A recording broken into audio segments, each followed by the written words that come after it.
Hello and welcome to Conversations with the Voice of Reason. I'm your host, Benjamin Boyce, and today's conversant is BJ Campbell, who's the author of Hand-Waving Freak-Outery, which is a blog that covers a lot of guns rights issues and woke cultural analysis, media analysis as well.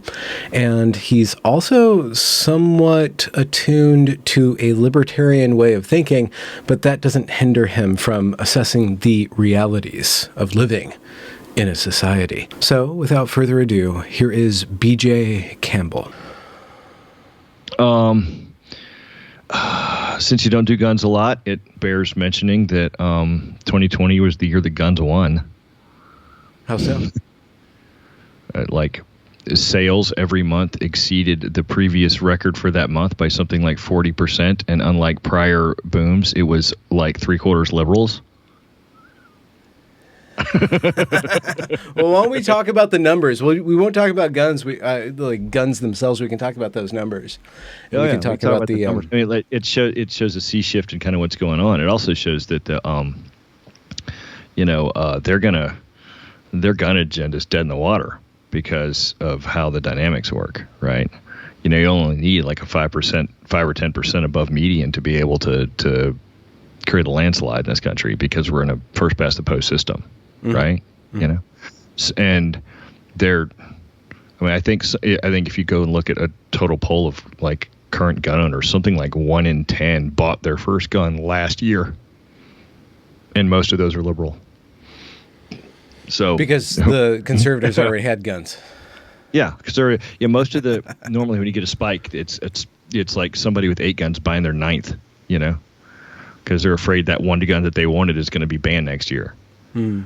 And that's normally what happens, you know, when we're going into an election where somebody expects a blue to win.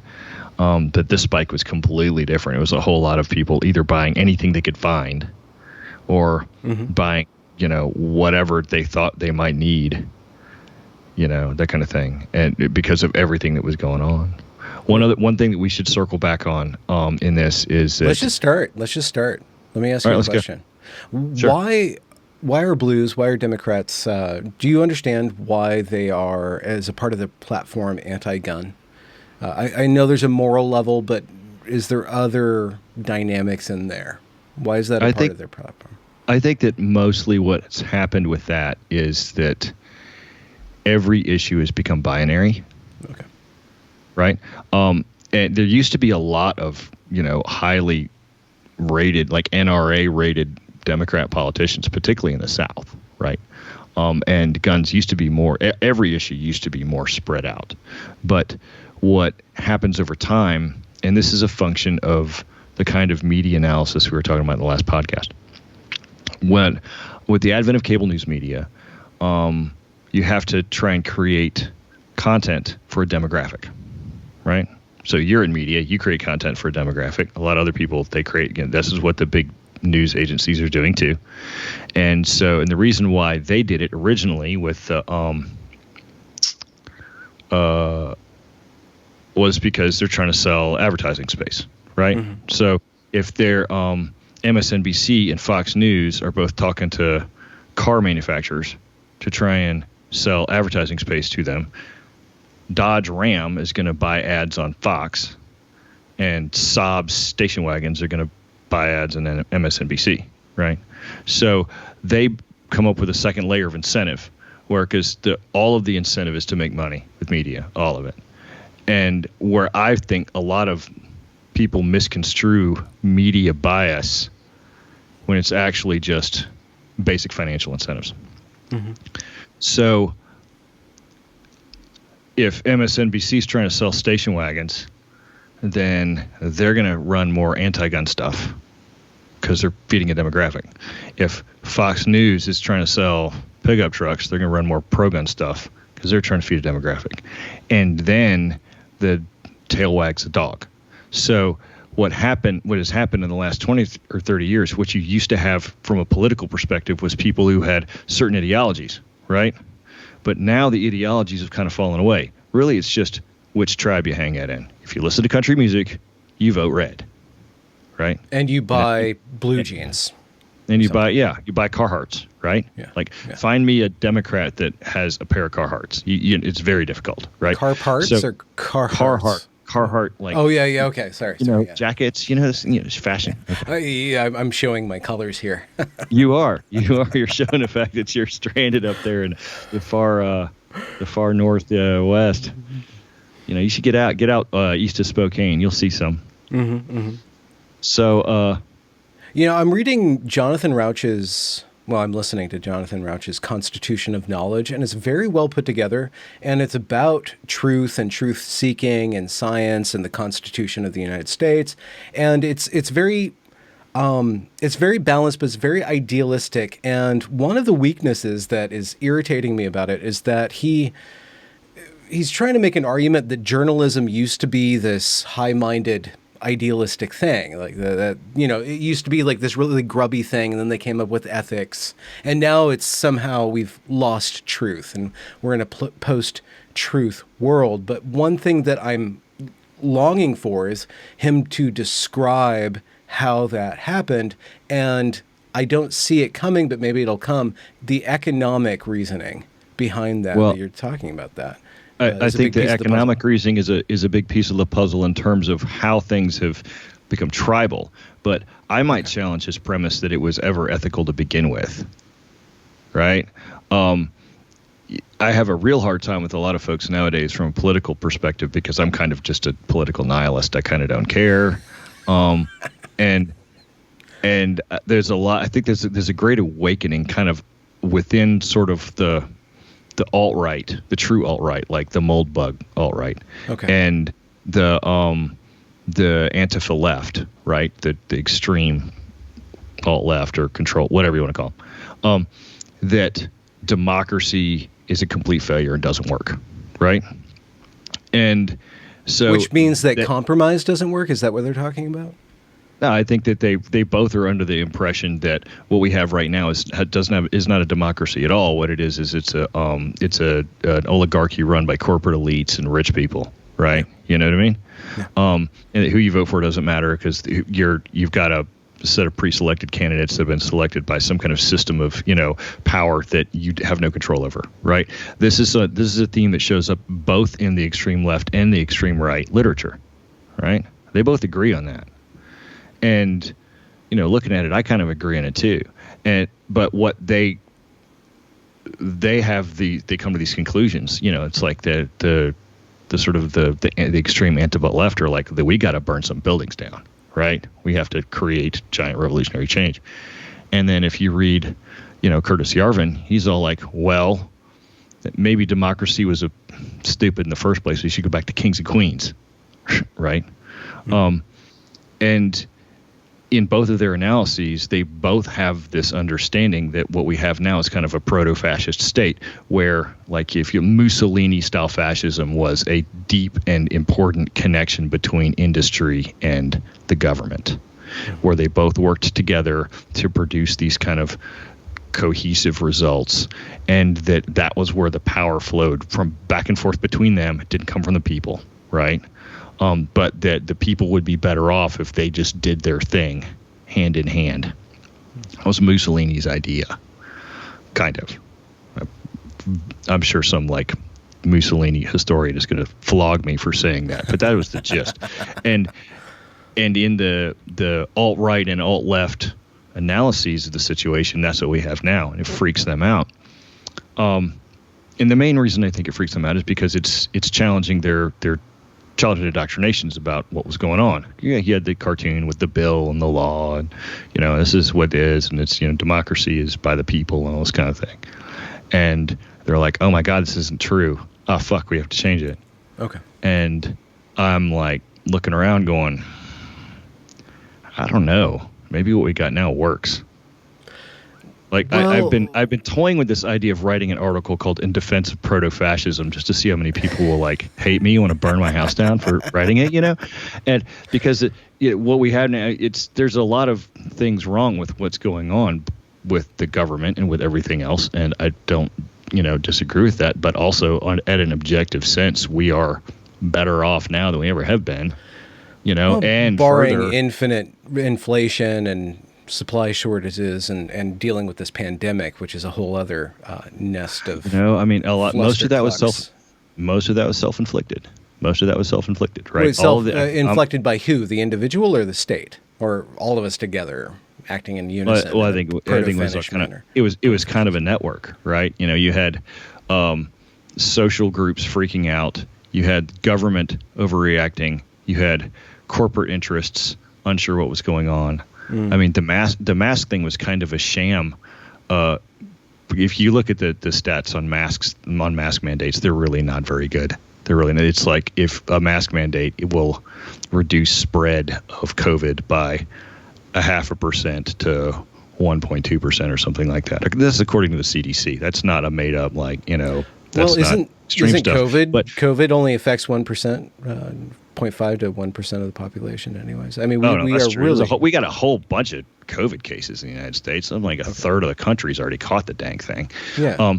But deaths, deaths are the rule of thumb for a while has been 0.5% IFR, infection fatality rate, and that varies drastically by age bracket. That's the one thing that people don't talk enough, right? Like if you compare COVID to the flu, and it's very difficult to calculate an infection fatality rate for the flu because we don't have good records on how many people get the flu. Because when you get the flu, you don't tell anybody. You just drink chicken broth till it goes away or whatever, right? Yeah. But when the CDC back estimates how many people they think got the flu in a particular year, and you're going to compare that to flu deaths, you could do that by age bracket, right? And the most meaningful way to make sense of how deadly the COVID is by comparing it to the flu, because we have a cultural understanding, a sense of how dangerous the flu is, right? Yeah. So, and this is, let me go ahead and preface this. This is setting aside long COVID and permanent damage, okay? Because the numbers aren't great for what that even means. Okay. Because how they define that varies from study to study.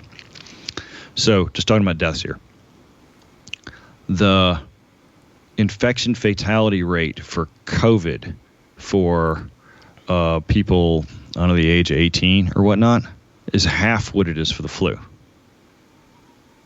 It's like twice as safe to get infected with COVID as to get infected with the flu for kids, right? And nobody has any idea that that's true. Like it's very suppressed, right? And you can compare the two. You can compare the two curves, right? So the moment that the curves cross is like age 30. So if you're 30 years old, your chance of dying from COVID is about the same as your chance from dying from the flu, should you catch each of those diseases. Now, there's a lot more deaths generally going on with COVID than the flu because COVID is a novel disease, and a lot more people are catching it than catch flu, right? So the fact that it's novel is doing a lot of the work in the overall death numbers. Okay. Then the curves start to separate a little bit up to about age 45, and then more, and then right around when you start collecting a Social Security check, stuff gets real damn dicey. What happens then is that COVID is a COVID infection is 7 times deadlier than a flu infection. And flu infections increase flu deaths increase with age too, right? Yeah. And at every step in the age band past age 65, COVID is like 7 times deadlier than the flu for each of those age bands. So this kill a bunch of old people, man. It is a dangerous damn disease to catch if you're retired. Okay. It is a little bit more dangerous to catch if you're not quite retired. It's not that dangerous in terms of deaths if you're catching it in your early working years, and it's basically a snoozer if you're like in school. Mm-hmm. And if you talk to people who've caught COVID, you'll find this out, right? And so that understanding is completely missing from the equation when we get into these tax mandate discussions and everything else like that. Which kind of goes back to what we were talking about with the media stratosphere. Right. The way that we talk or make sense of what is going on it's a battleground. Our sense making, our field of sense making is a battleground, and there's all these interests, and it's also really stochastic because a lot of people don't know what's going on. Even the people in power, they're just kind of throwing things against the wall, right? The tail wags the dog. So let's say you've got 10 studies, right? and their results are all across the board, and their implications are all across the board. And then Vox wants to feature a study. They're going to pick the study out of the group that is the most inflammatory for their particular echo chamber. Yeah. Right? And then Fox is going to pick the study that's most inflammatory on the other side for their echo chamber. Mm-hmm. And then the people make sense of what's going on by reading Vox and Fox. And not looking at those 8 other studies and doing a meta study. The other 8 studies, the 8 studies that are in the middle that are all kind of reasonable and sort of generally explanatory, they don't get any traffic. What gets traffic is what's useful in a culture war argument. This is what we were talking about in 2018, right? Yeah. This whole framework that kind of built, the media attachment to traffic as its earner causes it to elevate people. They're going to elevate studies, facts, perspective, whatever it is that are going to cause people to argue with each other. And so then feed them to an echo chamber that has been carefully cultured to be 50% of the total group. Okay, hold on. Right? Yeah, go on. But I have a question. Well, what do you mean by carefully cultured? Well, it evolves, right? It's like if you've got you run 100 articles in a year, and you find out that 20 of them are like really banging, and you look at how they banged. Okay. You're like, well, this fed a particular echo chamber, a particular concept, or a particular idea. We're going to run more stuff like that. And so it happens in the editorial boards at that level, right? Yeah. And then that creates kind of a crust around the echo chamber that you're developing, where you don't ever want to publish anything outside that echo chamber, right? This is why the New York Times wouldn't talk about the fact that the virus leaked from a lab, because it was unpopular inside their echo chamber bubble, right? Okay. They would lose subscriptions if they said that. Well, just following this thread for just a moment, the carefully curated news feed or the editorial board doesn't necessarily mean a nefarious intention. It's more based on greed than a grand plan, right? It's not like a WHO Great Reset. We're going to try to get people in pods to eat bugs. Maybe that's going on somewhere. I'm not saying that somebody doesn't want to do that. But for the most part, what you're talking about, and generally, when you say carefully manicured narratives that are involved in this culture war that bang against each other, carefully doesn't mean necessarily intentionally, like 4D chess intentionally. No, it has to do with evolving, ways to make money, right? I think that there may be bias, okay, but this is a conversation again we had back in 2018 in the first go around, and I think that what's going on right now is like it's pretty obvious, like with Black Lives Matter and with COVID and with what's going on now, with Afghanistan, whatever. Each media outlet is selecting what their readers want to hear, and it's not necessarily that like you wouldn't. There's a lot of conspiracy theorists that are like, oh, that's it's all built from the ground up and it's all hidden back in the side and whatever. And I think that there's probably more case for that in like the gun control space than anywhere else, because Bloomberg owns a bunch of media, and there's a lot of times when you'll see the same article pop up in 50 magazines where it's like copy pasted.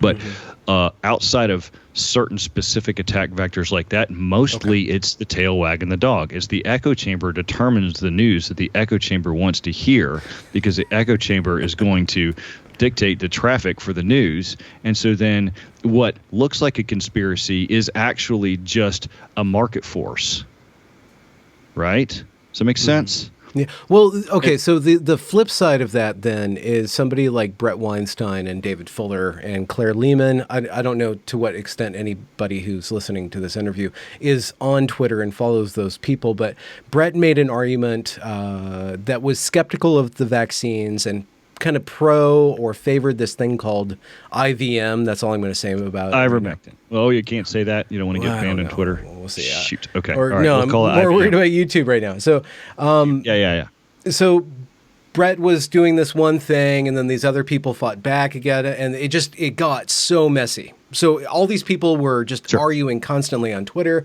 and everybody had 17 studies backing them up and all this data backing it. It was a total mess. But the consistent critique of Brett's position was that he's a grifter, that he is basically, his entire model of sense making is based on keeping and maintaining an argument. So while that is definitely working on the level of Fox and CNN, it's not necessarily working the same way on an individual level, especially with regards to maintaining some sort of mom and shop media platform. Maybe not necessarily. I paid a lot of attention to that. I listened to several of Brett's podcasts where they were talking about that. And Brett made some early and obvious errors in his arguments that really disappointed me because I'm a Brett fan. Like, I like a lot of his stuff. Like, watching Joe Rogan episode 1006 was kind of the thing that got me into writing, right? Really? That was the first time that was the first time he and Jordan Peterson met. Oh, yeah. Huh. Right? Okay. It was really good. It was 3 hours long. I was enraptured. It was beautiful. But, and I've emailed back and forth with Heather Hying and such like that, but like when he said, I want to go ahead and get out the front on this. When he said that we could get rid of, like, let's pretend that IVM worked for the sake of argument. When he said, we can get rid of COVID in a month by giving everybody IVM, that was really stupid. Like, that's an incredibly egregious error. That's the same error that everybody was making when they said, all we got to do is lock down for a month and it'll go away. Oh, okay. Right? That's the same logical error. And the problem with that is that if you lock down for a month and then you come out of the lockdown, you're in the same position you were in 2019. Nobody's getting natural immunity. Could you? So what you're saying is that everybody's protected, or at least to a certain extent protected, but nobody's actually protected. Everybody's kept from it. Let me walk through it. Okay. Let's pretend you were able to snuff out COVID by 99% with a lockdown. Okay, and that would never happen because of how COVID spreads. COVID is an indoor air transmitted disease. You catch it from stale air, and the stale air lasts for weeks. And so when you get a guest in your house, they can catch it, right? Okay, so like lockdowns don't work very well. They work great for the flu. So I've got no flu now. But they work meh, okay? The amount of juice you get out of lockdowns is very poor. But pretending lockdowns worked, if you get rid of 99% of COVID and then you come out of the lockdown and you're done, then you still have a bunch of people who are still susceptible to COVID. So that 1% of COVID is going to take back over again. This is what happened in Vietnam several times. They got completely rid of COVID with an extreme, intense, insane lockdown. And then some illegal immigrants from China brought some across the border through the jungle. And then they ended up in the same pickle they were before, right? Okay. The only countries that could eliminate COVID by that kind of strategy are island nations with extremely secure borders. Like, for us to do it, we would need a wall that Trump could only dream of, right? Like South Korea, for instance. South Korea is surrounded on three sides by water, and on one side they got the DMZ, and ain't nobody coming in from North Korea because they got machine gun turrets and stuff, right? Yeah. So, so they can do it, right? And then you also need to make sure you don't have a whole lot of cases to start with, so you can get them all snuffed out, and then you need extremely high testing for your contact tracing program. If you have all of those things in place, then you can kind of do what New Zealand did and what a lot of the Asian countries were able to do, some of them anyway, like the ones that are more wealthy, and what South Korea did, that kind of thing. Like, you could run that there. You can also run it in, like, Finland kind of counts because, like, it's not an island, but ain't nobody walking in there, Maybe so when you look at the numbers across, like, the top economic powers in the United States or in the world, I mean, the United States came out in terms of a deaths per capita number about the same as most of Western Europe did.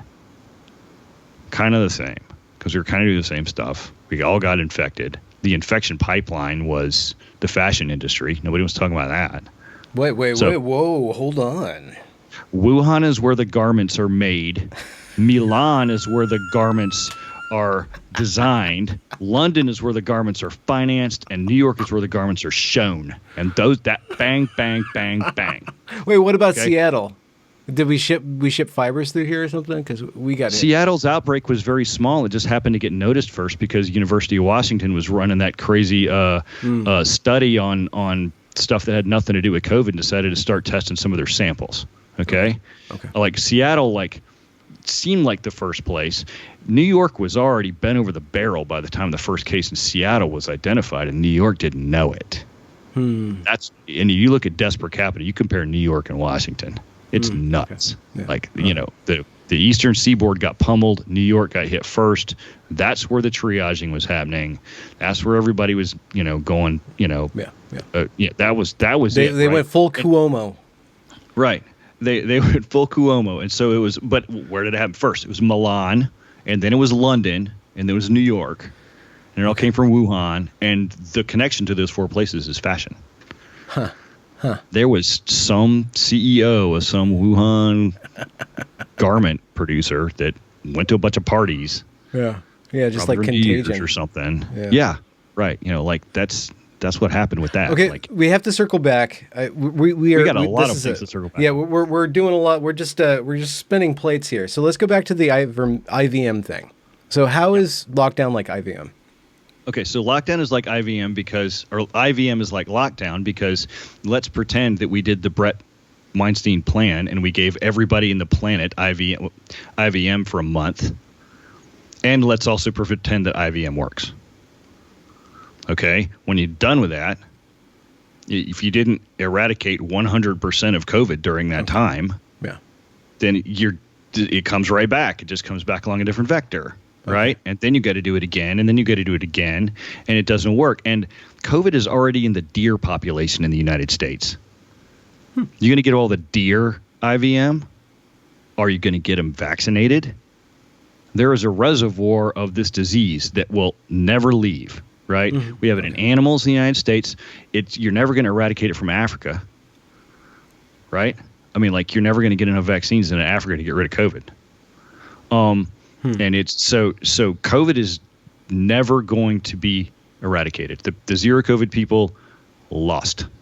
They lost because the disease was better than them, better than us, better than whatever. Yeah, right? It's better than whatever. So, but is it going to turn into, from what you understand so far, just something like the flu that'll just keep on circling and regenerating itself, and just we'll have a bunch of Greek letters that'll tromp around the world every year, and people? I don't know the answer to that yet.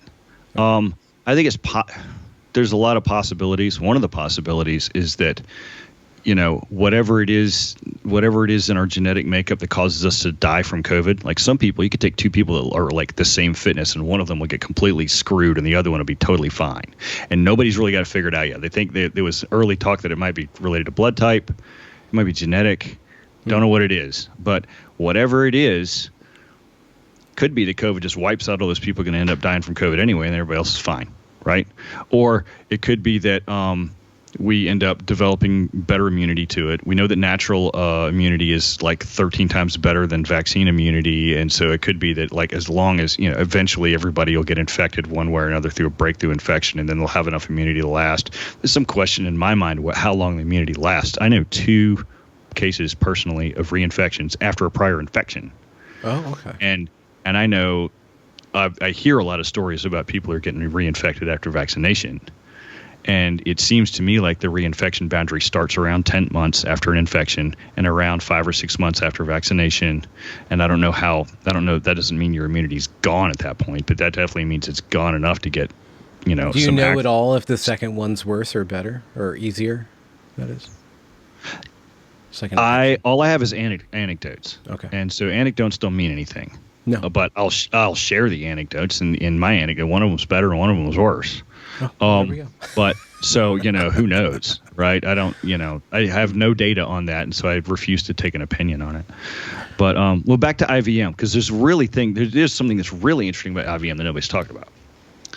And it's about the culture war about IVM. Yeah, IVM. Exactly. And this is fundamentally supposed to be a culture war podcast, right? So here's the thing that's curious about it, and it's something that I think Brett didn't understand, because Brett was like, oh my god, these people are suppressing IVM, that must be a conspiracy. He took that position several times, right? It's like this is a big pharma thing, right? and he's not looking he JAQs it. He just asks questions about it. He leans right. Yeah, he can't. Well, he's got a rhetorical maneuver, so I want to give him the space to say he's just questioning. Sure.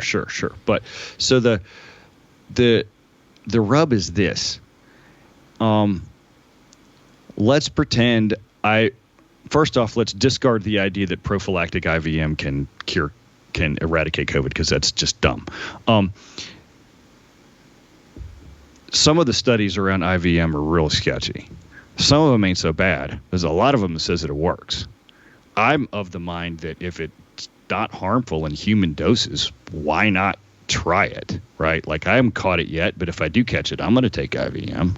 Why wouldn't I? It's like the downside is no more down than wearing a mask if you take it in the right dose. Okay.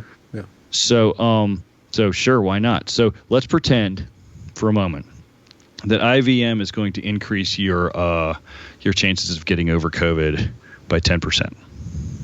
Okay, let's pretend that that's the answer to that question. Then let's also pretend that the fact that there is a treatment that is 10% effective versus COVID would cause 15% less people to get vaccinated. Then the pro-vax community would want to suppress IVM because they're afraid that it's going to reduce the total number of vaccinated people. Yeah. Right? And they would be, in their minds, right about doing that. Okay? Now, let's set IVM aside. Okay? They've got, what we have is a scenario in our culture war space that's set up where the game theory of it states that you need to suppress any knowledge of effective treatments. Or else die. Increase death, maybe. Increase harm. Right, exactly. If we acknowledge that treatments exist, the deaths will increase, is what's going on in the mind of the pro-vaxxers. Right? Yeah. So fluvoxamine, maybe it works. Right? Maybe there's some other treatment that works. Maybe juicing yourself up with vitamin D and zinc works. There's a lot of evidence that, like, the people who get really screwed up vitamin D deficiencies, the CDC needs to be screaming about everybody taking a vitamin D pill and get more fresh air. Like, that's the best thing that we could do. But if people, in the mind of the pro-vax community, if people believe that there are things other than vaccines that can help them, they'll be less inclined to get vaccinated. And if that less inclination exceeds the number of people who will be saved by the treatment angle, then they want to suppress knowledge about the treatment. When a rational person would be like, why not both? Yeah. Right? But so, like, if you have any rational viewers, they need to be thinking about why not both, right? And they also need to be thinking about, is it really necessary to vaccinate someone who's extremely young that's likely to get over this thing? You know what I mean? Like, there's I'm not even sure we can go too far down that rabbit hole in a podcast without getting you banned off of YouTube.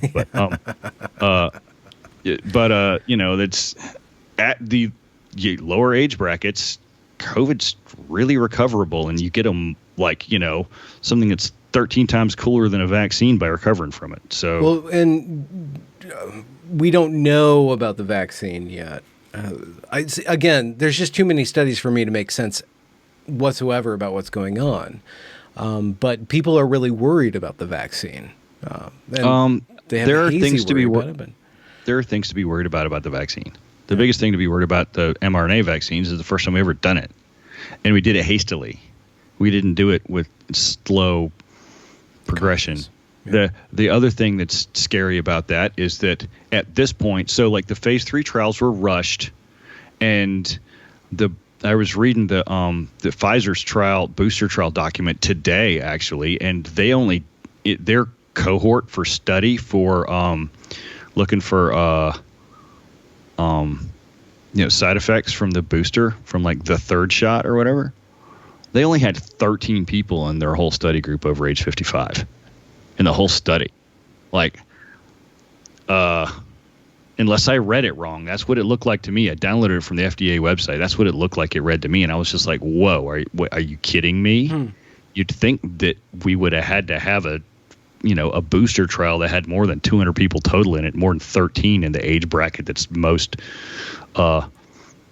prone to, bad side effects. So like that was a little bit scary, but but back to it, like at this point, if we were to turn out that there was some kind of heinous long-term problem from the vaccine, everybody's got their chips pushed in on the table so far, and anyway, they'd be scared to tell you, right? Yeah. So that's scary to me. Yeah. Now I'll go ahead and jump out in front of this. I got vaccinated. I am double Pfizer over here. I might get the booster. I might not. I'm not sure. But what I did is I looked at the overall net chance that there's two things. One, I looked overall net chance that I would die from the vaccine versus what I would die from COVID, and I did some math, and nobody ever does that except for, I guess, me. And I figured that if I was under 30 years old, I wouldn't have took it, but I would kind of barely take it at 45, and I would absolutely take it out if I was 55 years old, right? Okay. And then the other thing that I said was, it's like, well, shit, I did so many experimental drugs in college. What's one more? This one's even free, Yeah, but did you get any momentary side effects like the previous ones that you tried out? Oh, you talked about with the vaccine? I don't know. Maybe you mix a vaccine up with some LSD, more people would take it. Okay, so it's just an idea. What's going on? And this is the analysis that we can go into, is you have a life or death situation. Well, you have a death situation for sure. And you have all these different avenues of dealing with this on a massive scale. And then you have a media environment that is a war zone, this culture war zone. People automatically choose sides, and they are disincentivized, whether you're pro or anti-vax, you're disincentivized to retract or to change sides. And anybody who's moderate in that, or who just say is has the vaccine but is anti-mandate, like some combination of those two, that would be like old school, the rationalist, the centrist, who's saying, according to the current definitions, I am a double vaccinated anti-vaxxer. Because I oppose mandates, right? Well, I'll throw you another bone. This is even a weirder brain stem that, like, the social tribes in the media right now have adopted the premise that Trump is an anti-vaxxer, when Trump is probably the biggest vaxxer president that has ever existed in the history of the United States. More than Biden? Trump came up with Operation Warp Speed because he wanted to get the country open, right? Trump economic was doing incentive, everything he could do to accelerate vaccine development. Trump went so far as to try and buy one of the European vaccine companies and then move them to the United States so that we could get their vaccines first. He wasn't able to do that, but he tried. Okay, like no other president has ever tried to do that. Trump passed an EO, an executive order that says that any vaccine manufactured in the United States is not allowed to be shipped overseas until everybody in the United States who wants a vaccine can get it. Mm-hmm. Which is why the United States vaccination rate blew Canada's away. Because like Canada was getting all their vaccines from AstraZeneca over in Europe, right? And half about the AstraZeneca vaccines went half and half to mainland Europe and England because England had done a lot of the same sort of like smoky backroom deals. Yeah. Okay. Trump wanted to announce the vaccine before the election, was pressuring the FDA to allow him to announce the vaccine before the election. And if he was allowed to announce the vaccine before the election, he'd have probably won. Because one of the surprising things about the demographics at the time the votes were all counted was that he lost some ground in old people who were scared of COVID, right? Yeah. So, and because of his early treatment of it. You know what he would have, because it was still a problem. I'm afraid of this thing. This guy hasn't solved it yet. And you know, if he was allowed to announce that the week before the election, he would have called it like Trump vax or something stupid, right? You know what I mean? And everybody's wanting to force it down everybody's throat. The same people would be It would have been a screaming. reversion, right? Yeah. What would have happened was that all of the MAGA people would have been like, I'm going to go get my Trump vax and I'm done with this quarantine stuff. And they would have been driving around with flags, pickup trucks, Trump vax, right? And then because remember, there was a whole lot of politicians and a whole lot of liberal folks in general who were like, I'm not taking a vax if Trump approves it. Yeah. Kamala said that on... Kamala said it. A bunch of them said it. Cuomo was saying we can't rush this thing, and if Trump approves it, you shouldn't take it. You should be suspicious of it. You know, all the people who are pro-vax now, they were bordering on anti-vax while Trump was elected. And then they announced the vaccine like 2 days after the votes finally got counted. And then now the vaccine is, safe and effective, right? So what's going on with that is that the truth of a thing is really only dependent on whether it's written in blue or red ink. Right? Sense making has gotten so difficult that the thing that you do to make sense is just decide whether or not it fits with your tribe or doesn't. Well, is there a possibility of wearing the 3D glasses where you can see both at the same time and see something more? Or are you just going to get nauseous? Is there a way to take CNN and Fox and do just this complete hybrid mashup and then come up with that correct view? Yes, there is. Bang on that like and subscribe button to Benjamin Boyce. No, to be less silly. Returning guest, BJ. Yeah. We'll do these once a month if you want. I think that gathering your news from amateur sources might be the only avenue towards that, because as sources grow more professional in their reach, they must by nature tailor their message to whoever their audience already is. Yeah. Right. So like in order to get that kind of juice at all, you would have to get it from somebody who's not making a lot of money doing this stuff as your curator. You see what I'm saying? It's like you could go and sign up to Glenn Greenwald's Substack, but he's not blue or not red, but he's also still playing an echo chamber, Well, I mean, everybody is. And that's the thing. It's not enough to just call somebody, let's just say with the whole IVM, Brett, Claire, David, all those guys just churning all this information and then all their groupies going around and like feeding on each other and bashing each other. It's not enough to just say this person's wrong, this person's right. You actually have to somehow submit their arguments, take the arguments out of the echo chamber and submit them to another sort of analysis. And not everybody can do that. Everybody needs to be reliant on other people to digest information that they are not, they don't have the mastery in. Yeah, I've actually had an interesting conversation with a guy, and I'm trying to pull his name up because I can't find it right now, and hopefully you'll edit this portion of the podcast out. Just keep on talking so I don't have to edit it. Just bebop. You can bebop. I got to find it anyway. I'll pull it up. But he was talking about doing that, and actually ran kind of a here's what you do. You go back and you like edit his name over and put it in the thing. Once I get it for you. All right. Okay. So what he did was he ran a sense-making, an online sense-making operation. Yes, Alexandros. Yeah, Alexandros Marinos. There we go. Yeah, okay. So he was. Okay. I've been emailing with him about that, and he was asking if I could like help him with his next version of that. But he ran that for the IVM thing. Yeah. And I thought that was interesting. It's a way to crowdsource referees over an argument.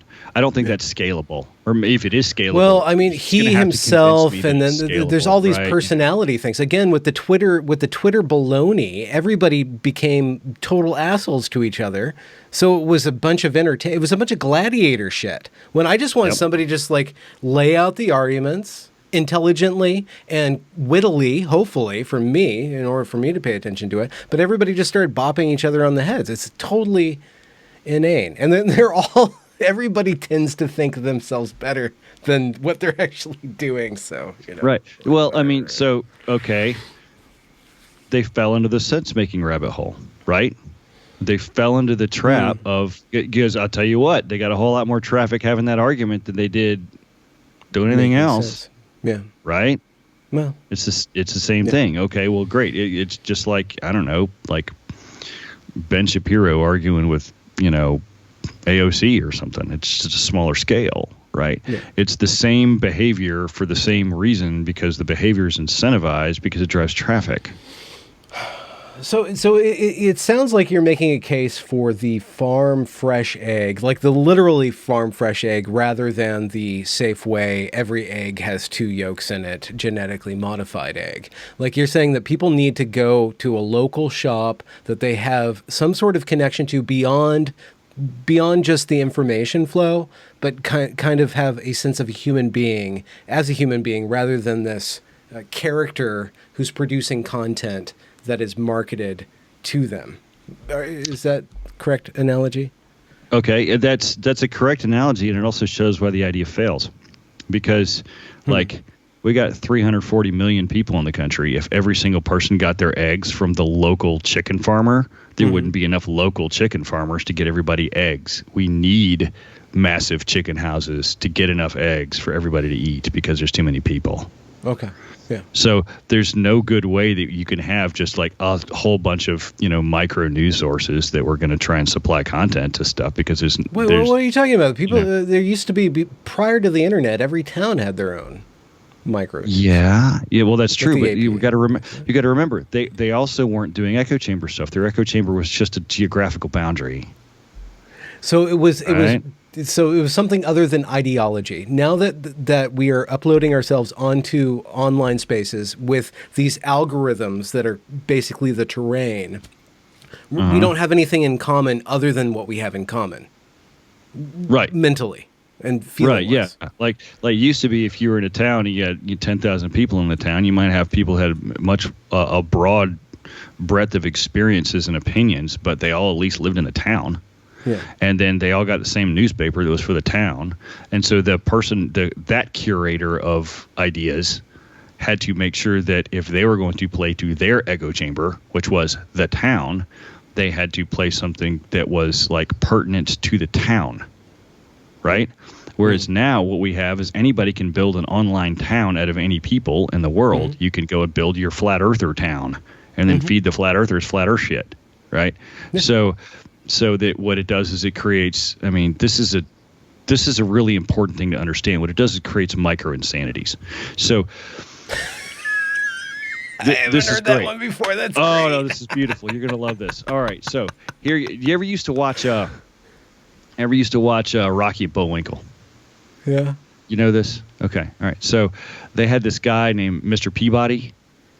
And he was like a dog, and he had his pet boy Sherman, and they used to go into this time machine called the Wayback Machine, and they go to different areas in time, and you would go and have this cartoon that we get to see Roman emperors and stuff like that. The one place they never went to was like Azteca, right? Like they never went to the Aztecs, and the reason why is if they showed up in the Aztecs, you would have seen a pyramid with 10,000 people getting murdered on the top of the pyramid, right? Okay, yeah. Right. So. Okay. Let's pretend they go back there. Or let's pretend you and me like steal the Wayback Machine and we go back, right? Yeah, exactly. So we jump in, we go there, and we're looking around, and they're just, murdering these people on top of this pyramid to make sure the sun comes up. And they were not just murdering a few people. They murdered millions of people. And they weren't just murdering them. They were like very carefully extracting organs while the person was alive. And it was extremely important ritual sacrifice to make sure the sun came up every morning, right? Now, that is a idea. So let's say we're like, God, that's horrible, that's stupid, you can't do that. We try and stop them from doing that, right? They would tackle us, and they would throw us in the Aztec version of an insane asylum for being insane, right? We tried to stop them from making the sun come up. We must be insane. Okay. So what that means is sanity's relative. It's culturally relative. Now let's pretend instead we Hold on. Let's run a little bit further. So we now kidnap an Aztec, right? We're going to take him back through the Wayback Machine. All right. Okay. We carry him off. Yeah. We carry him off, and like, can we bring him back to 2021 Los Angeles because that's where the place is like animated. And we're going around, and then the sun goes down, and we go to some bars, and the sun's about to come up, and he starts to freak out because nobody's going to sacrifice a virgin, right? So now he's all running around L.A. trying to find a virgin. Good luck. But he finally kills somebody, and then what do? We throw him in an insane asylum. Okay. It's the same thing, just reversed. So insanity is not based on it's a definition of insanity is how far you are from the norm, right?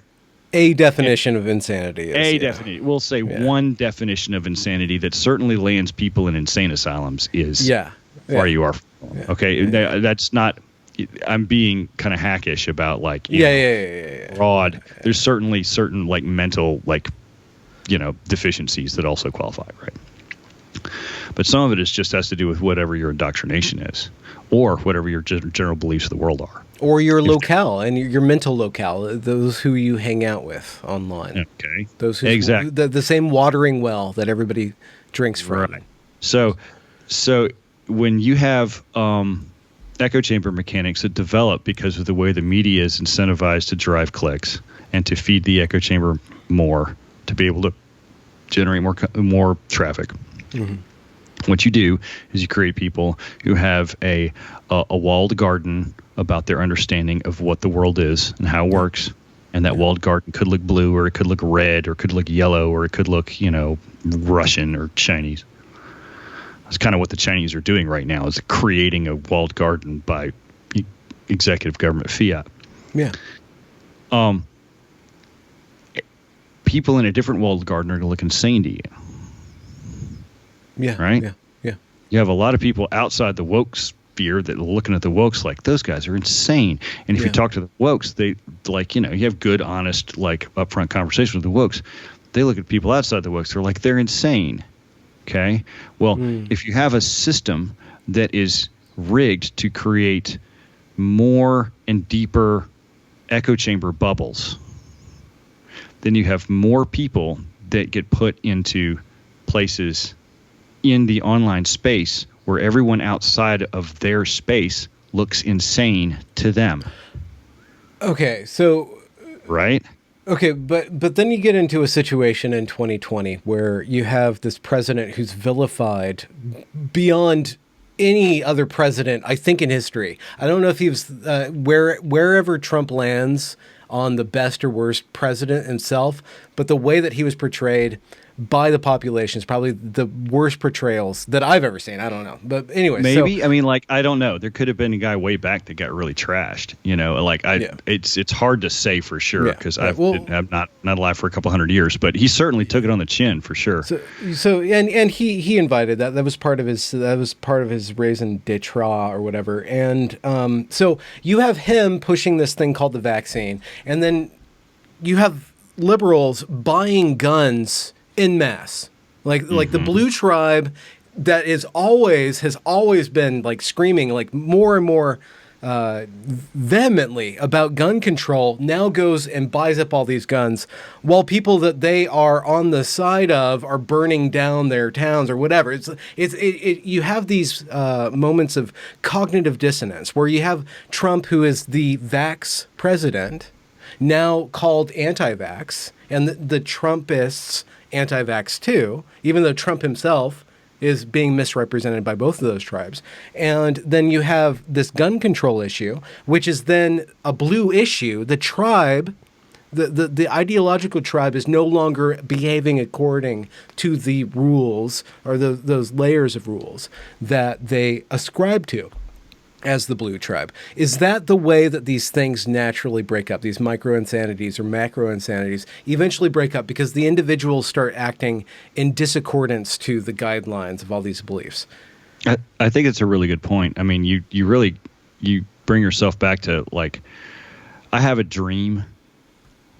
It's not as awesome a dream as Martin Luther King's dream, but I do have a dream, and my dream is that maybe gun ownership can bring everybody together in this country. If we all just went to the shooting range with each other, that we'll be able to. If bullet costs $1.30 a pop, come on, man, got to get that stuff under control. If we want to step sideways and talk about ammo shortages, we can do that. I mean, like mostly what's going on is that's just a demand issue. It's like when you buy a gun, you need to have a certain number of rounds in your garage, right? It's not like you don't have a gun in 12 rounds. You have a gun in 500 rounds in case you can't buy any, right? And you need to have them in all the calibers you got guns for. So that's the initial wave of new gun ownership is what's driving ammo costs crazy right now, and a lot of people within the gun space realize that. And because it's like a lot of people who ordinarily shoot have way toned down their shooting because of the cost of ammo.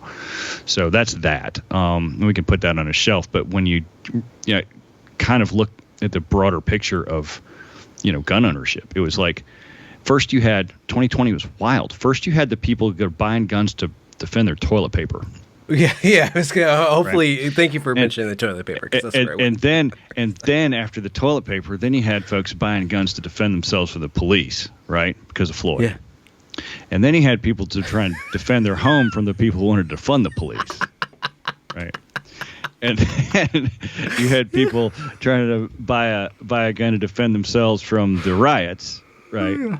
And then you had people trying to buy a gun because they thought Trump might win. And then you had people trying to buy a gun because Biden might win. And then you had people trying to buy a gun because Biden did win. Yeah. Right? And there was no guns left. It was wild. It was the run on guns in 2020 was one of the most insane things ever, and the thing that NSSF has really pointed to. And there's no good like. Wait, what's this acronym? You have to. National Shooting Sports Foundation. All right, thank you. They're the ones that run SHOT Show. They're one of the best industry leads in the gun space in the United States. Like battle bots for guns. So they're like kind of what the NRA should be, maybe, or whatever. There's a lot of folks in the gun space that are not particularly pleased with the NRA in general. Just so you know. Well, again, it's a political thing. Well, we don't have to go down that rabbit hole, but yeah, we can skip that. You don't want to get we'll move on from there. It's just a kind of a side thing. But there's no like checkbox to determine whether you're a liberal or Democrat when you are a Republican or conservative, or when you fill out your background check card form, or right? your background check. Yeah. Right. Like, there's going to be very few gun stores that require a vaccine card, I would guess. But so the only way to kind of tell where the thing is shifting is just anecdotally. But when NSSF polled a whole bunch of gun shop owners, of gun store owners, they were like, "Oh my God, this is all liberals, or it's like 3/4 liberals, and it's almost all new gun owners." Because like the people who had their guns were like, "I don't want to stand in that line in 2020." Right? They were like, "This is why I bought them all. Now I'm locking my door and load my mags." Right? So like the old gun owners didn't run on guns at all, which is usually it's a complete inversion. Right? I mean, normally when it's like, "Oh my God, Obama might win," everybody's got 8 guns, buys a 9th. Okay, yeah. Normally how that works. But this time it was completely the opposite, and it freaked a lot of gun shop owners out, and it freaked. I mean, it probably bothered some of them because they tend to lean conservative, but I don't think that was mostly it. I think most of it was they're like, "Oh man, what are we going to do with all these people who don't know what they're doing?" Wait, you start a business training them. Well, no. Well, the problem was that you'd like to get them into the range and whatnot, but then there's all these COVID rules about how can you run all your lanes? Okay, yeah. Well, how do you deal with the social distancing rules, getting people into and out of the lane, shoots and stuff like that? And then the other thing was like, well, good God, I mean, like ammo is like so expensive that it's hard to train. You need bullets to train, right? And there was a lot of. I mean, my writing group that I've been wrapped up in since our last podcast, Open Source Defense, we ran a thing called where we would we'd Zoom call with anybody who bought a gun and didn't know anything about what they were doing. Oh, it was like, cool. We do it for free. It was just like, all right, if you own a gun and this is still going on, you can still do it. Go to opensourcedefense.org and, follow the links. If any of your viewers or gun owners that want to ask questions about the thing they just bought. Wait, do they have to like fill out? Can they be blue, purple, and red, or which one? Be whatever. You know, I mean, it's like we're a wide group. You know, we cast a wide net as far as our opinions go, and we stay completely out of culture war. That's the publication's point. It's 100% gun rights, 0% culture war. Wait, but gun ownership is a culture war issue, or is it not? So let's just talk about this particular vector. Can certain vectors escape the culture war? Become a place like you were saying, like where the red tribe and the blue tribe say, you know, everything being equal, this is something that is outside of our ideology, that's more nested in a like a third rail of some sort. This is our dream. This is what we're trying to do. We think we're making progress on it. And we're thinking we're making really good progress on it. Anecdotally, or do you have hard data for this? What's your more than 13 50-year-olds in your data set? We've got a cruising Twitter account and a huge reach in our Substack and that kind of thing. So yeah, I mean, like, you know, I've got a couple of articles. I got a new article in Recoil coming out where I'm featuring the Chris Cheng, he is in the board of directors of the Pink Pistols, which is the LGBT gun, one of several LGBT gun organizations in the country. And he's going to run an NFT because he was on the cover of Recoil a while ago. So I don't know that is that a non-fungible token? Is that what you're talking about? Okay. Yeah, they're going to run an NFT auction for his cover. Recoil did a cover of him. I think it was for like the sort of like Gay Rights Month or however that works, you know. It's a season now. However it works. Like I don't pay too much attention because I'm not gay, and you know I'll pay it. You know, it doesn't matter. You're probably queer in your own way. I'm sure everyone is in some way or another, right? But yeah, so they're going to NFT off the cover art for that, and then they're going to donate the proceeds to several different gun rights organizations, one for Asians and for gay folks. Yeah, he's Christian. I met him at SHOT Show in 2019. He's a fascinating dude. He's really intelligent, and he won there was a TV show called Top Shot. I can't remember what channel it was on. It was AMC or History Channel or something like that, where they ran a whole bunch of seasons of people. It's kind of like getting voted off the island, but instead it was like they bumped one contestant every episode, and they kept doing different gun stuff, right? You know, it's target shooting and skeet and whatever else is that. He won it one season, and but he's an Asian gay dude who lives in San Francisco, who is a shooting advocate. He's spoken before Congress, you know, I mean, so this is if you want to talk about gun rights being a culture war boundary, here's a guy that's on the other side of the culture war, right? And when we do our kind of open source defense does our culture war analysis in the same way that we've been talking here. Everything divides into 50-50 splits because of the way the media is kited to generate traffic by creating arguments and all this kind of stuff. It's why we always, like, all of our elections are always like 49-51 on popular vote or whatever. It all has to do with it's downstream of this media behavior, which is downstream of their need to make a dollar, right? But what that means is that if you can get 5 or 10% over the median, you got a landslide. You got it in your back pocket, right? So all you really got to do is get, 10 or 15% of blues to cross that boundary, and or 10 to 15% of reds going pro-vax, not pro-vax mandate, but saying, this vaccine is better than we already got that. I mean, a lot of old reds have gotten vaxxed. I mean, we've got a vaccination rate of like, what is it? I think it's like 65% in the country. With the mandates coming out, that brings on a whole nother level of it, and then it gets conflated. Are you hesitant? There's a lot of folks that are pro-vaccine but anti-mandate, right? Yeah. I think there's a whole lot of people that are like that. Yeah. And because, I mean, the scary thing is it's like, all right, so what happens in 2022 when somebody invents a vaccine that will reduce your chances of dying from the common flu by 10%, but it requires a booster once a month? Can we skip phase 3 trials and make it mandatory? You know what I mean? Like, where's the dang goalpost? A whole lot of people took the vaccine because they heard it was 90% effective and they wouldn't catch COVID. That was what they were told. They were sold a bill of goods, and that bill of goods is wrong. Right? And then the goalpost moved. And so a lot of people who took the vaccine are like, well, I didn't sign up for a booster every 6 months for the rest of my life with stuff that hasn't been tested great, you know? And that kind of discussion needs to happen. Where do we draw the boundary where we can call something a vaccine? If you had to take it once a week, is it a vaccine?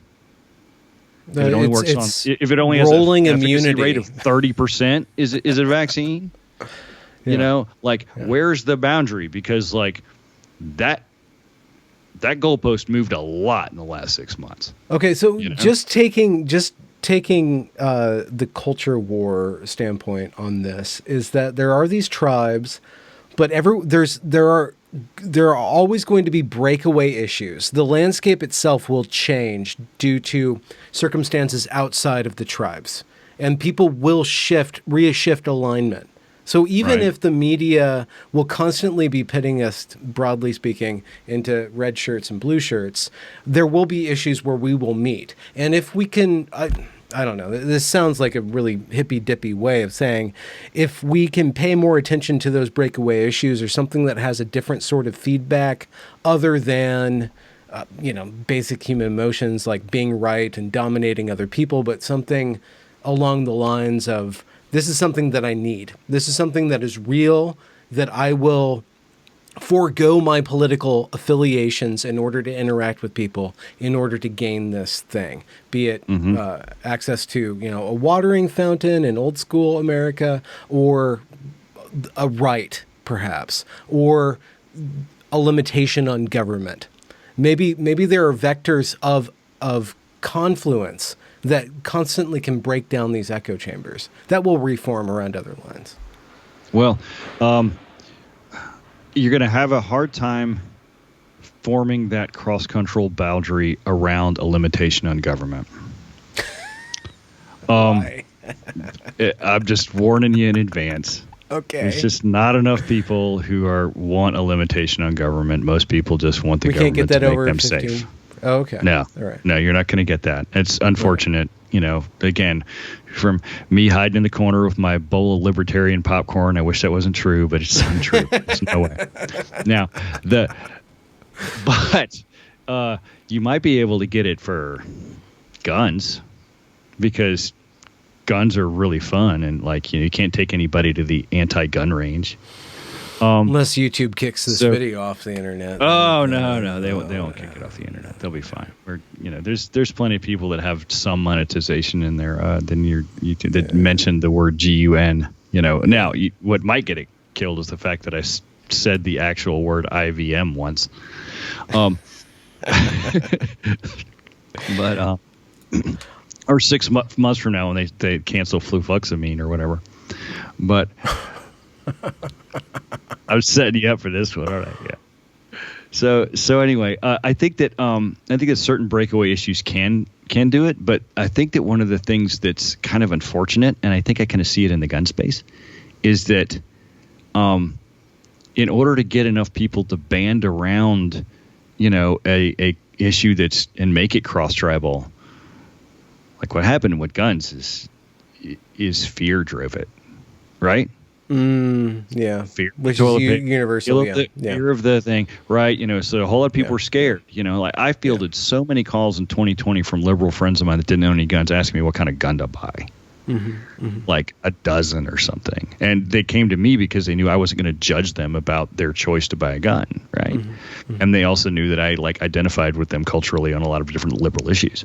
So I was the safe guy to call. And they also knew I wasn't going to out them, right? They were going to there's a lot of closet gun buyers. When I talked to Chris Ching in SHOT Show 2019, he said that being a gun owner in San Francisco is kind of like being gay in the 1980s. You have to hide a it. Midwestern town.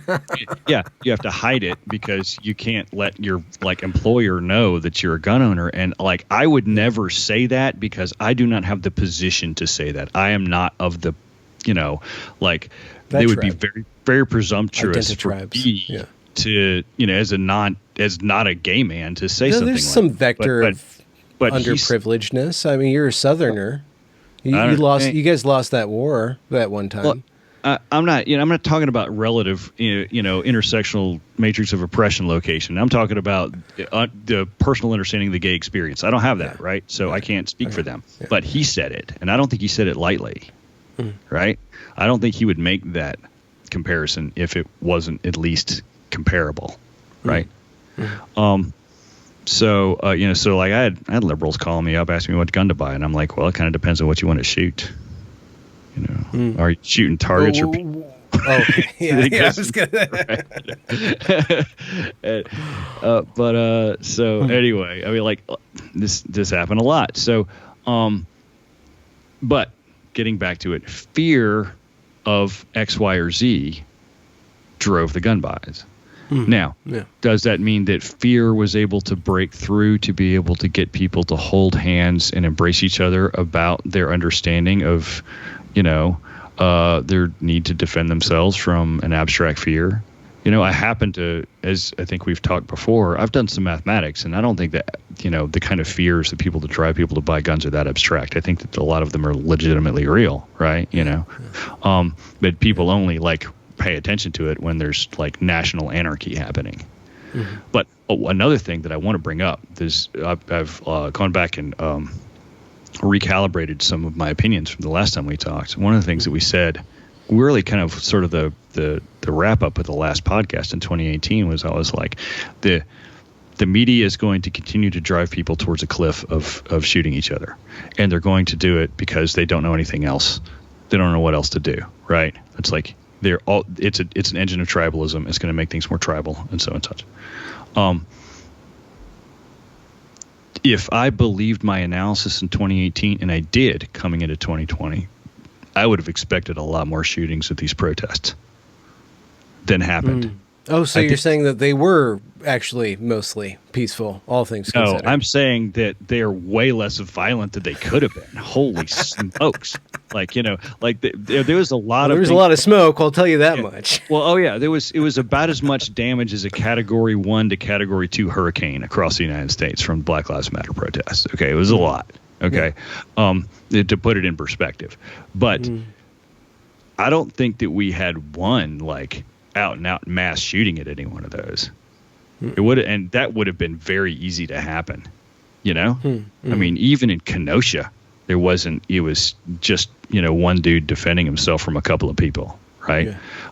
You could have had any one of these. Which became the story. Which became the thing, the vector of disagreement. Right. So maybe there are vectors of disagreement, but also vectors of agreement. Well, what you're trying to say is that fear itself isn't necessarily the most positive force, but it can do good in the world. Can there ever be anything other than that we were afraid, and that became a point of agreement? I don't know. I mean, I do think that something you said in the last podcast, because I went back and refreshed it and reviewed it, was that you'd mentioned that that the tribes were at each other's throats, but they were on it virtually, not in the real world. They were just doing it in the Twitter world, right?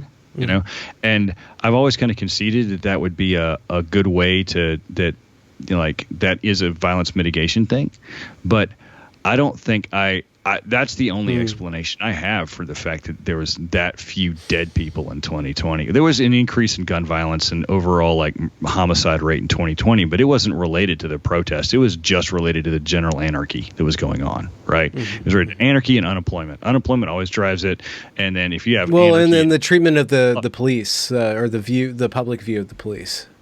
Well, yeah. So exactly. So the police are less inclined to make calls into dangerous areas if they think that they're going to end up, getting fired for doing so, right? So there's a little bit of that. And how much of that, I don't know. I mean, we did have an event in Atlanta where we basically kind of turned a city block around a burnt Wendy's into a, Mad Max World Star edition, for a week. Yeah, we had a Chaz up in Seattle. No, you got the Chaz up there. Like, well, Chaz is different. Chaz is a political statement. And this is kind of just like, oh wait, the cops have quit coming. All right, it's time for the gangsters to come out. Right? Like it was different. It was not there was no central organization. There was no hierarchy. It was There's like no protesters. Garden, inept garden in the park. No, I have friends that are that are protest class people. Right? Like that's their hobby, and they were out there around that burnt Wendy's after the Atlanta deal for, I don't know, like 2 days. And on the third day, the protest organizers were like, we're not going out there. Protests called off. It's gotten too dangerous. Instead, what happened was that, everybody who likes to be in a place where their cops aren't took over that area, right? Yeah. And that's how it was for 3 or 4 days. And then, eventually it was a kind of a combination of a local, organized revolt against gangsterism and the cops going back to work is kind of what caused the thing to dissipate. But oh, really? Okay, so there was a community surgence of beating back the rusted bands, or at some point, yeah. Like I mean, we're in the South. Folks got guns. Black folks down in the South side of Atlanta, they're not unarmed. Eventually they just kind of got sick of everything was going on. And I don't know exactly how big of an effect that they had versus how big of an effect the cops coming back had versus the effect of just everybody being bored. But it was nothing really like the weird, Seattle, Portland things. It was characterized, it was improperly characterized that way by Andy and Go and some of those kids. But what's going on in the Northwest in the North Pacific it's pretty different than what's going on here. Okay. This whole idea that Antifa is an idea instead of an organization is not totally applicable to Atlanta, but it's more applicable than it is in Portland. Right? Yeah. And then the other thing too that's like major difference between Atlanta and Portland and Seattle is that we actually have black people here. That we have black bloc people. I mean, like if you look, Portland is the whitest major metropolis in the entire country. Right? It is pretty white. Not to say that there isn't black people there. But. There's like a few. There's like a very tiny number, but like it's nothing like the dirty South, man. It's like everybody down here has been like we've been racially integrated for a long time. It is not a seamless and perfect even distribution, but that might add up into our overreaction to matters of race and why anti-racism has taken hold over everything here, because we don't have a racial consciousness, enough of a racial consciousness to let it go and actually interact with people as people. We still can think of people as categories because we are rather segregated, historically speaking. I think that might be true. Like if you go and you pull up the racial dot map, which is something run out of the Cooper Center at University of Virginia, you can Google it, racial dot map, and you look at major metropolitan areas in the north. This is a cool map because it has no geographical boundaries other than where the water is, and it has no roads on it. It just has a dot for every person, and it's a different colored dot whether they're white, black, Asian, Hispanic, or Latino, however, whatever the group say, right? So if you look at, so you can see how distributed and how kind of generally segregated different metropolitan areas are. You can just zoom in. You can zoom as tight as you want, back out as you want. It's all built on census data. It's very cool, very interesting. And what you see in Atlanta is it's like, okay, south side of Atlanta is more blue dots, which is black folks, and north side is more whatever color they use it for white people. I can't remember. But wherever you zoom in, there's still a blend, right? Yeah, there's no hard boundaries. But if you go up to Detroit, you can tell where 8 Mile Road is, even though it's not marked. You go into Chicago, you can tell where the train tracks are, right? It's like, it's blatant. Yeah. The internal urban segregation that happens in the north is much more egregious than what generally happens in the south. Now, I don't know why. I think it could be that partially due to gentrification.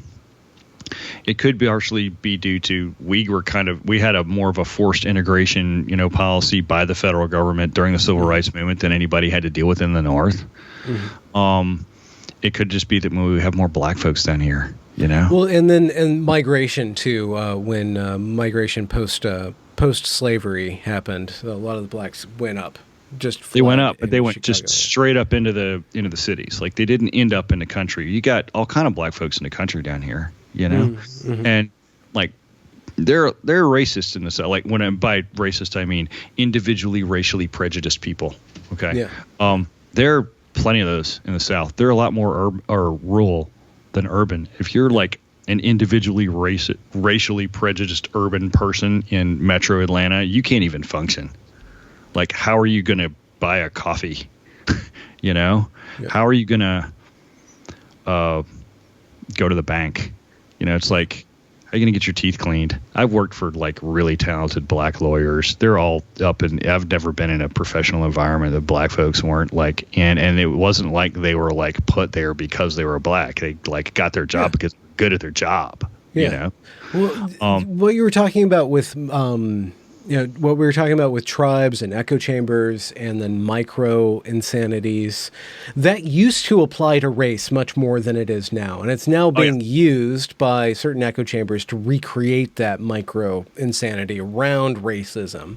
But identity is no longer located in identity anymore. It's in a belief system. And that broke up over the course of this American experiment, this melting pot, not perfect. And certain groups had it better than others if you look at certain data in certain ways. But there was that shaking up of that particular way of identity and creating the identity group. And so with regards to echo chambers, with regards to the culture war, is it not always inevitable that these things break down? Either people become so insane within their own echo chambers that they kill each other, drink some sort of Kool-Aid concoction, or they go to war with everybody else, like Germany in the last century, and they get squashed out. But there will always be some sort of circumstance that deflates those bubbles. And with regards to media and being incentivized by something other than having to market, I don't know if that's a plausible vector to incentivize breaking bubbles.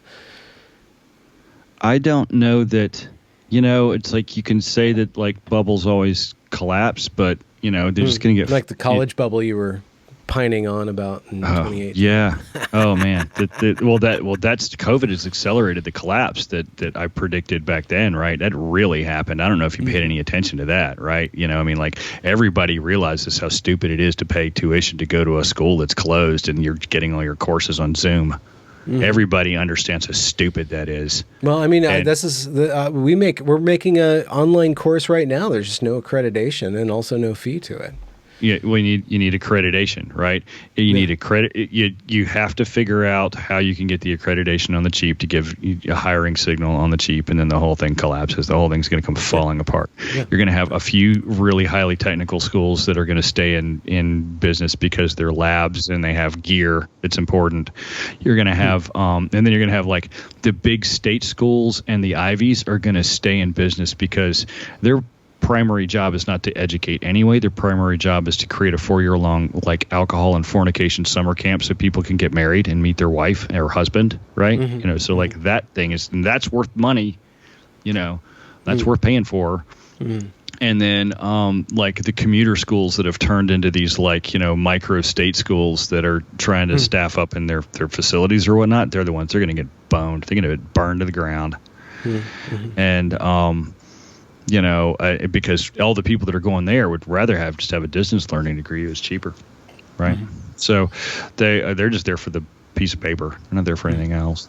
So like that's, and I think I said 10 years when I was in 2018. I think that might be accelerated. It might be something like 5 at this point. I don't know. We'll see.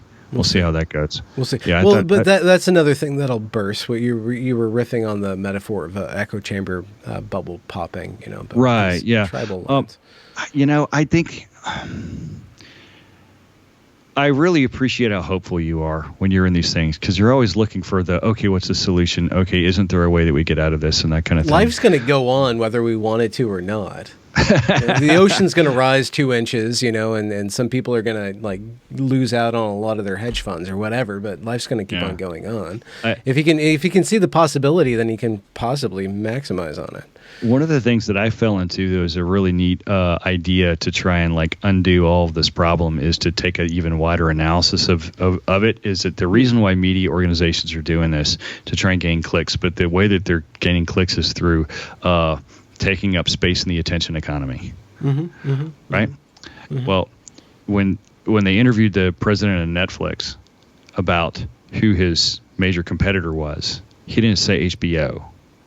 He said Fortnite. Right?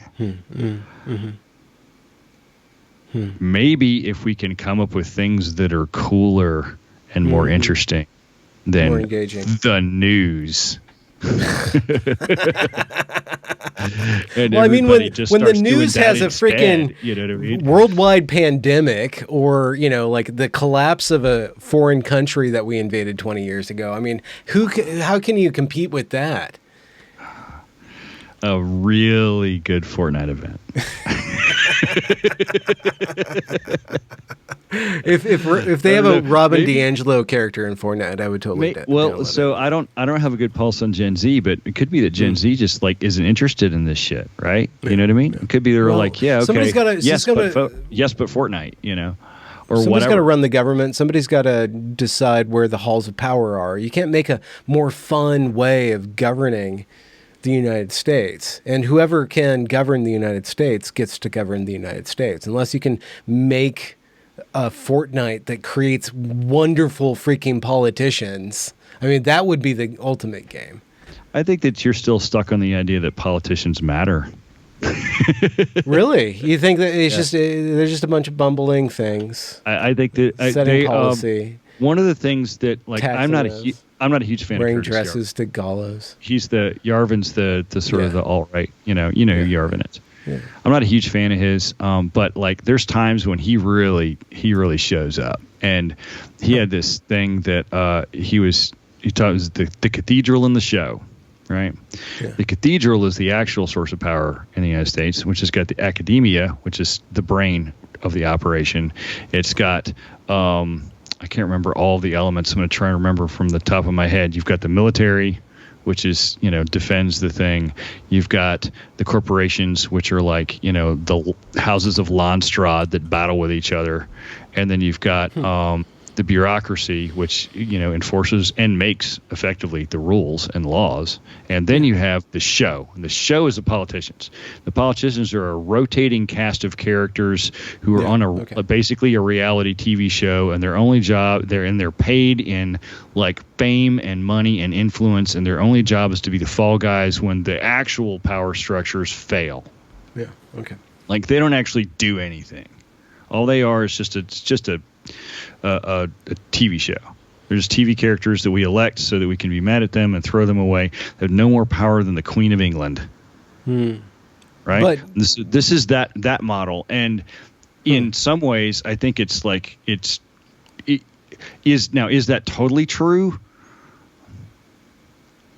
Probably not. But is it partially true? Absolutely. I mean, you got the news came out today about one of Trump's generals basically reached out to China and said, hey, look, just making sure we're not going to invade you. Doesn't matter what Trump says. I'm going to go ahead and disobey him, and, on the front end. And it's like, that means that the commander in chief isn't the commander in chief. So and that's his primary job. We elected him to be that.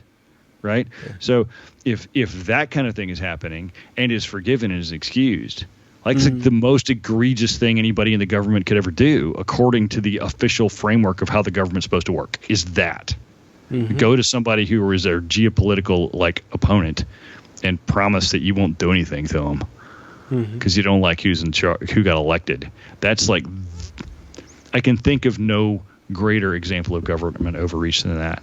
But I mean, if half the country supports him doing that because his statement is written in blue ink instead of red ink, right? Yeah, or vice versa. Yeah. If it had been reversed, then the other half would have supported him doing that. So what that means is that in my mind, like, I don't think who you vote for matters. I'm not sure that it ever did. I think that what you're seeing now is a whole lot of people realizing that who they vote for doesn't matter, and that causes them a lot of anguish. Yeah. But I'm not sure that. I mean, I'm not convinced that, like, I'm to the point right now that I'm a little bit of the mind that, like, maybe we never had a democracy to begin with. And what this isn't, oh my God, things have changed. It's more like, oh my God, we finally woke up to it. You know what I mean? But you're still about to write a proto-fascist apologetics because you say that this maybe, yeah. This probably isn't the worst Still of all tooling out possible the ideas. realities. I'm not convinced that I'm going to write that piece. And please don't label me as a proto-fascist in the comment section. Apologist. As you bang on that like and subscribe button. But the returning guest, BJ Campbell. Please don't label me a proto-fascist necessarily, but I need to tool that thought out more. I think it might be really interesting to explore the idea that maybe proto-fascism isn't so bad, and maybe the alt-left and alt-right have got it wrong, and that the centrists, or maybe even the people who've got the most right, are the people who just don't vote.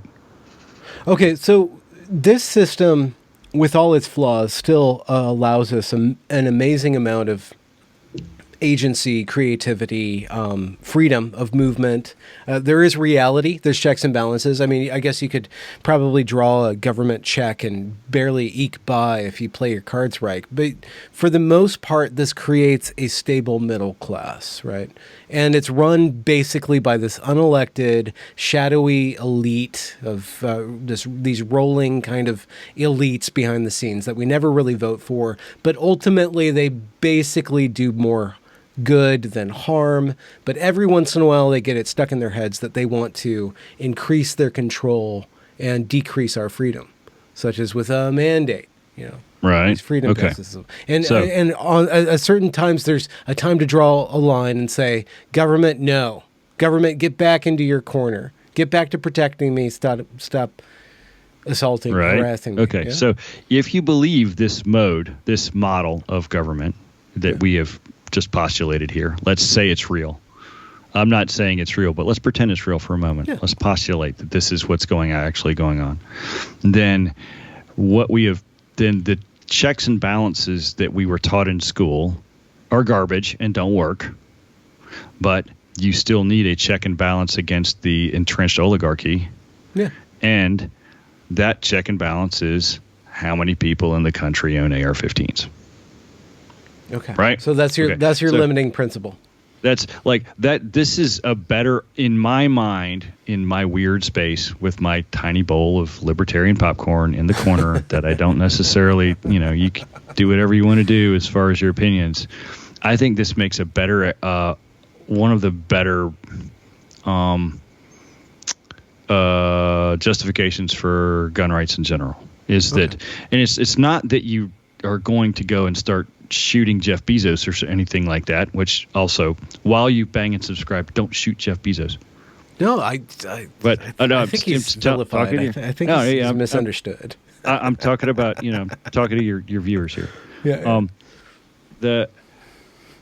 I think that, think about it this way. Let's say you've got you got two identical towns, each has 100,000 people in it, right?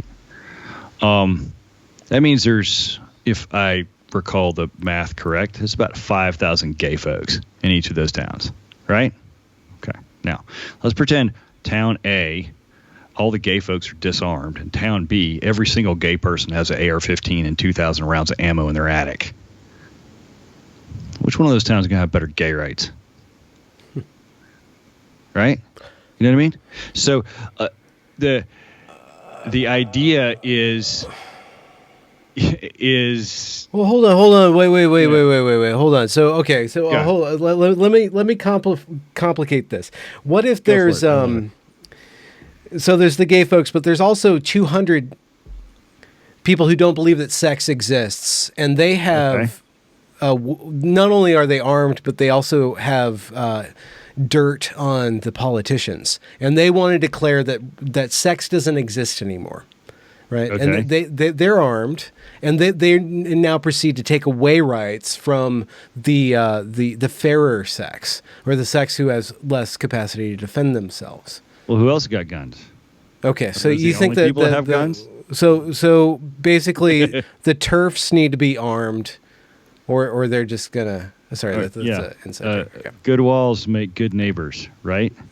Okay. You know, it's the idea is that, generally speaking, the overall idea is not about that. The overall idea is that in the end, you've got, you've got your gender doesn't exist folks, and you've got your gay folks, and you got your black folks, you get your white folks, you get your farmers, you get everybody else. And in the end, if our system is a system of an oligarchy that is centrally controlled of a few people, however they're selected, be it money or like hereditary influence or whatever, the overall check and balance must be us versus, everyone versus them.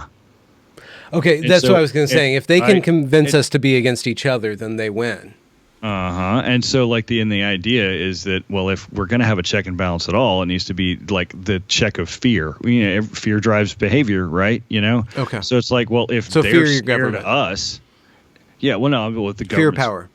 If the government's afraid of us. Or not even the government, because the government is one element of the overall cabal. If the overall cabal is afraid of us, then they're going to absolutely do it. They're going to give us the UBI we're asking for, or they're going to give us the this or the that, or they're going to make sure that we don't get pissed off. Right? Because their ultimate goal is not to end up with their head on a pike like the French Revolution. No. They want to keep on making money, and so they want us to keep making money. Right. So in order to keep making money, they have to make sure we're happy. And if we're unarmed, they don't care, and if we're armed, they do. That's the idea. It's the only check and balance I can figure that's left in the system, because other than that, it's just oligarchical control.